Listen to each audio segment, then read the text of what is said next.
नमस्कार, अभी आप हमारे साथ देख रहे हैं राष्ट्रीय जनता दल के प्रधान महासचिव सुभाष यादव जी हैं और हमारे साथ जनता दल के कई युवा साथी और कई जो हैं पुराने यानी कि पुराने नेता पे यहाँ पे मौजूद है जो जितेंद्र यादव जी हैं। आज हम इनसे चर्चा करेंगे कि जिस तरह से देखा जा रहा है कि राजनीतिकरण में जो है ये यहाँ परिवर्तन होने जा रहा है, क्या कहना चाहेंगे कि किस तरह से आप बिहार में राष्ट्रीय जनता दल जो पार्टी है किस तरह से आप यहाँ पर सीट लाने का काम करेंगे लोकसभा चुनाव में?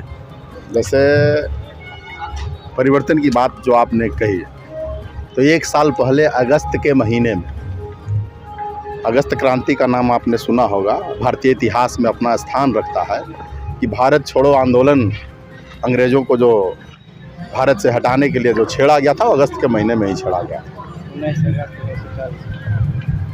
तो पिछले साल अगस्त महीने में राष्ट्रीय जनता दल ने और जदयू के नेता बिहार के मुखिया आदरणीय श्री नीतीश कुमार जी ने एक साथ आकर के और ये साबित कर दिया कि बिहार की राजनीति जो है अब बदलाव के राह पर चल पड़ी है।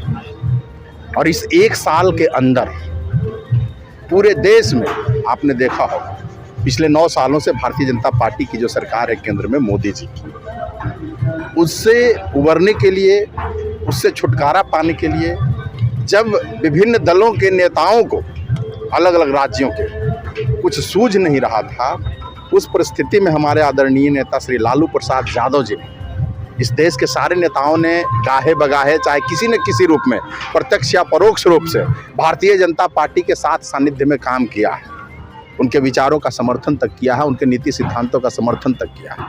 लेकिन एकमात्र इस देश में नेता आदरणीय लालू प्रसाद यादव जी हैं जिन्होंने कभी भी भारतीय जनता पार्टी की नीति और सिद्धांत से समझौता नहीं किया। तो लालू प्रसाद यादव जी के नीति और सिद्धांत में विश्वास रखते हुए और जब पूरे देश के नेतृत्व के सामने, अलग अलग दलों के नेताओं के सामने जब कोई रास्ता नहीं सूझ रहा था मोदी जी से इस देश के सत्ता को छुटकारा दिलाने के लिए, तब लालू प्रसाद यादव जी ने भारत की राजनीति में एक नज़ीर प्रस्तुत करने का काम किया। और इस एक साल के अंदर ही जातीय जनगणना करा करके और उस जातीय जनगणना के आंकड़ों के अनुरूप राज्य सेवाओं में और शिक्षा के क्षेत्र में आरक्षण का प्रावधान करके भारत की राजनीति को एक नई दिशा देने का काम किया है। लोकसभा चुनाव को लेकर के आप क्या कहना चाहेंगे? लोकसभा चुनाव में आपको पता है बिहार के परिप्रेक्ष्य में अगर आप बात पूछ रहे हो तो आपको हम बता देना चाहते हैं कि दिल्ली के गद्दी पर बैठने का जो रास्ता है वो बिहार से हो करके जाता है और बिहार ने रास्ता जो है, रुख जो है राजनीति के भारत का, उसको तय कर दिया है। और लोकसभा के चुनाव में हमारे गठबंधन के परफॉर्मेंस का जो सवाल है उस पर आपको भी पता है, सारे पत्रकार मित्रों को, सारे दलों को, भाजपा के नेताओं को भी पता है कि इस बिहार में लालू जी अकेले दम पर जब चुनाव लड़े तब सबसे बड़े दल के रूप में पिछले विधानसभा चुनाव में यहाँ पर राष्ट्रीय जनता दल ने स्थापित होने का काम किया। और अब नीतीश कुमार जी का भी साथ है, कांग्रेस भी साथ में है और लेफ्ट की जो पार्टीज हैं वो भी साथ में है। तो किसी के लिए कोई गुंजाइश बचता है क्या? इस बिहार के 40 में से 40 सीट हमारा इंडिया गठबंधन जो है वो जीतेगा।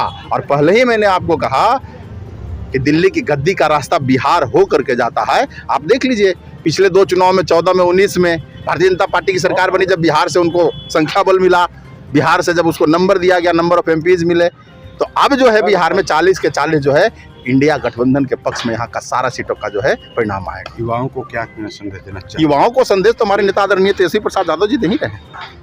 आदरणीय लालू प्रसाद यादव जी ने सामाजिक न्याय करने का काम किया। हम एक बात बताना चाहते हैं आपके चैनल के माध्यम से कि एक माँ के कोख से पैदा लिया हुआ 2 सहोदर भाई का भी क्षमता एक नहीं होता है। कोई दिमाग से तेज है, कोई दिमाग से थोड़ा सुस्त है, कोई शरीर से मजबूत है, कोई शरीर से कमज़ोर है। तो हमारा समाज, हमारा देश, हमारा राज्य तो अलग अलग जाति, धर्म, वर्ग के लोगों से बना हुआ है। सबकी क्षमता एक जैसी नहीं है, लेकिन और सबकी क्षमता जब एक जैसी नहीं है तो सब अपनी क्षमता के अनुरूप कोई मजदूरी कर रहा है। देखिए, ठेला पर हमारा भाई यहाँ भूंजा बेच रहा है, कोई गुपचुप बेच रहा है, कोई ठेला रिक्शा चला रहा है, कोई सब्जी बेच रहा है, कोई डॉक्टर, इंजीनियर, मतलब इस समाज में कई लोग हैं, लेकिन क्षमता भले अलग हो, रोजगार करने का तरीका भले अलग हो, जीवन यापन का जो उनका ढर्रा भले अलग हो, सम्मान के साथ जीने का अधिकार इस में सबको है, ये हमारे लालू जी का सिद्धांत है और उसी का संघर्ष उन्होंने किया और सामाजिक न्याय दिलाने का काम किया। समाज के अंतिम पायदान पर शोषित, वंचित, दलित, पिछड़े वर्ग के जो लोग थे उनको मान सम्मान और हक अधिकार दिलाने का काम किया। जहां हमारे नेता लालू प्रसाद यादव जी ने सामाजिक न्याय करने का काम किया, वहीं दूसरे फेज में जब तेजस्वी प्रसाद यादव जी, आपने युवाओं की बात पूछी है, तेजस्वी प्रसाद यादव जी का जब अवसर आया तो उन्होंने अपने वादे के अनुरूप पिछले साल अगस्त में हमारी सरकार बनी जदयू के साथ और 1 साल के अंदर 5 लाख से ज़्यादा लोगों को सरकारी क्षेत्र में नौकरी दे करके उन्होंने तो अपना उदाहरण प्रस्तुत कर दिया। युवाओं को अपना संदेश उन्होंने दे दिया। एक ही विभाग में, आप भी उस कार्यक्रम में होंगे, सभी जिलों में कैंप लगा करके एक ही विभाग में एक दिन में 1,20,000 लोगों को बांटे गए नियुक्ति पत्र। तो ये अपने आप में एक इतिहास है। आज जिस तरह से गांधी मंडप में आप लोगों का एक बैठक किया गया, बैठक का मुख्य उद्देश्य क्या? बैठक का मुख्य उद्देश्य हमारा 2024 और 25 का जो चुनावी रणनीति है उसको लेकर के था। अति पिछड़ा प्रकोष्ठ का हमारा बैठक था और इस राज्य नहीं बल्कि पूरे देश का अति पिछड़ा जो है ना, अब हमारे इंडिया अलायंस के साथ जो है एकजुट हो गया और अति पिछड़ा समाज के कई सारे मजबूत साथी मौजूद होकर के और सब लोगों ने संकल्प लिया है यहाँ कि आगामी लोकसभा और विधानसभा के चुनाव में जो है मोदी सरकार को चारों खाने चित करके उनकी गलत नीतियों का परिणाम जो भुगत रही है इस देश और देश की जनता, उससे मुक्त करने का काम करेंगे। सुभाष यादव, प्रधान महासचिव, राष्ट्रीय जनता दल गया। हमारा जो राष्ट्रीय जनता दल के राष्ट्रीय अध्यक्ष माननीय लालू प्रसाद जी हैं, वो शुरू से ही दलित और अति पिछड़ा का राजनीति किए हैं। उन्होंने जब 90 में मुख्यमंत्री बने थे उसी समय संकल्प लिया था, उससे पहले ही संकल्प लिया था कि हमको सामाजिक न्याय करना है। तो 90 के दशक में जब सत्ता संभाले तो दलित, अति पिछड़ा, बैकवर्ड सभी को मान सम्मान देने का काम किए और सामाजिक न्याय के तहत सबका बोलने का अधिकार, जो उनका अधिकार जो छीना जा रहा था, उस अधिकार को कैसे प्राप्त किया जाए, थाना या ब्लॉक हो या कहीं भी हो, वो अपना अधिकार को पहचाने और मुखर होकर सब जगह, चाहे थाना हो या ब्लॉक या किसी भी जगह है, आज वो भागीदारी अपना धीरे धीरे सुनिश्चित किए हैं। रही बात जाति जनगणना जो हुई है, उसमें हमारा नेता का मानना है कि जितना जिसकी आबादी है जितना उसका भागीदारी दिया जाएगा और तेजस्वी जी और नीतीश कुमार जी दोनों का नेतृत्व में बिहार में उस पर पहल भी हो रही है। जाति जनगणना से चुनाव पर इफेक्ट नहीं पड़ेगा? चुनाव तो अपनी जगह पर है। चुनाव अगर हम किसी जो 65% जो आबादी है, अगर आज तक वो वंचित दलित जो रहा है, अगर उसके साथ न्याय होगा तो निश्चित रूप से प्रभाव अपना अधिकार पाने के लिए करेगा। और माननीय नरेंद्र मोदी जब प्रधानमंत्री बने थे अति पिछड़ा के नाम पर, तो आप देख रहे हैं क्या अति पिछड़ा के नाम पर कुछ काम नहीं किए।